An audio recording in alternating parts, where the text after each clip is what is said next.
Oke, ada surat edaran baru yang penting banget nih dari Kementerian Pendidikan, dan kita akan langsung bedah poin-poin kuncinya sekarang. Intinya adalah untuk memastikan semua laptop bantuan yang sudah sampai di sekolah itu benar-benar siap tempur.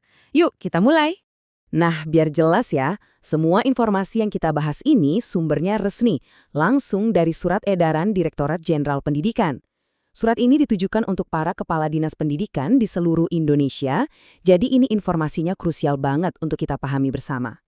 Seperti yang kita semua tahu, kan banyak sekolah di seluruh penjuru negeri baru aja menerima bantuan perangkat teknologi. Wah, ini langkah besar pastinya buat program digitalisasi sekolah kita. Tapi ini juga memunculkan satu pertanyaan penting. Betul, punya perangkat baru itu satu hal, tapi pertanyaan besarnya adalah gimana caranya kita memastikan setiap laptop dan kelengkapannya itu berfungsi sempurna dan bisa ngasih dampak yang maksimal buat siswa dan guru. Nah, jawaban dari pertanyaan tadi ya ada di dalam surat edaran ini.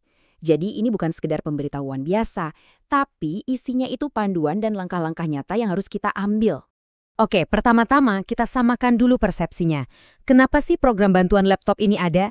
Karena ini bukan cuma sekedar bagi-bagi barang, ada tujuan yang jauh lebih besar di baliknya. Ternyata dasarnya kuat banget loh. Semua ini berawal dari instruksi Presiden atau Inpres nomor 7 tahun 2025. Isinya jelas, memerintahkan percepatan digitalisasi pembelajaran. Jadi, bantuan yang diterima sekolah-sekolah itu adalah implementasi langsung dari arahan tertinggi negara. Secara spesifik, bantuan yang sudah didistribusikan itu ada dua hal utama. Pertama, tentu unit laptopnya itu sendiri. Dan yang kedua adalah kelengkapannya. Dalam hal ini media penyimpanan eksternal atau gampangnya kita sebut hard disk eksternal. Sekarang kita masuk ke jantung surat edaran ini, yaitu memastikan kualitas. Mungkin ada yang mikir kenapa sih pengecekannya baru sekarang setelah barangnya diterima? Coba deh kita lihat kutipan langsung dari surat edarannya, ini merangkum semuanya dengan sempurna.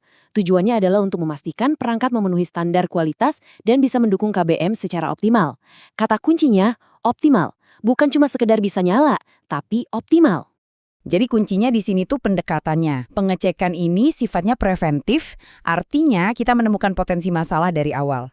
Sekaligus proaktif, yaitu kita langsung tindak lanjuti sebelum masalahnya jadi besar dan mengganggu proses belajar.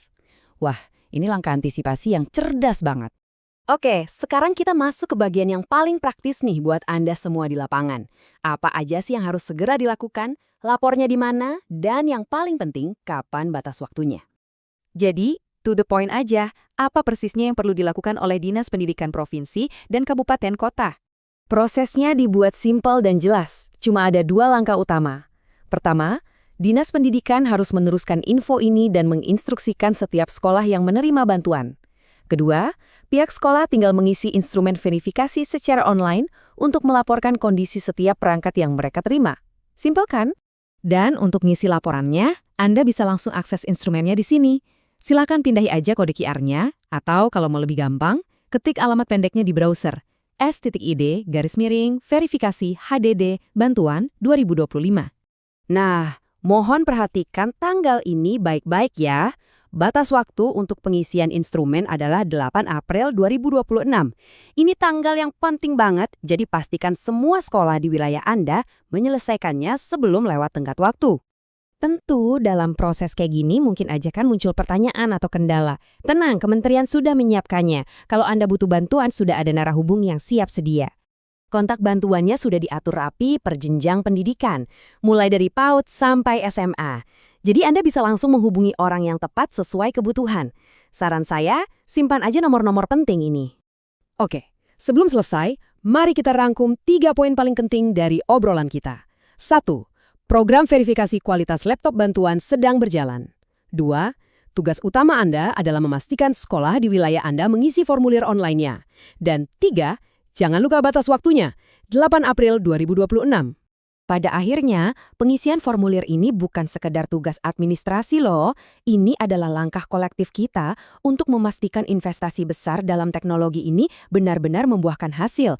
Ini adalah bagian dari upaya kita bersama untuk mewujudkan pembelajaran digital yang optimal bagi generasi penerus bangsa. Terima kasih sudah menyimak.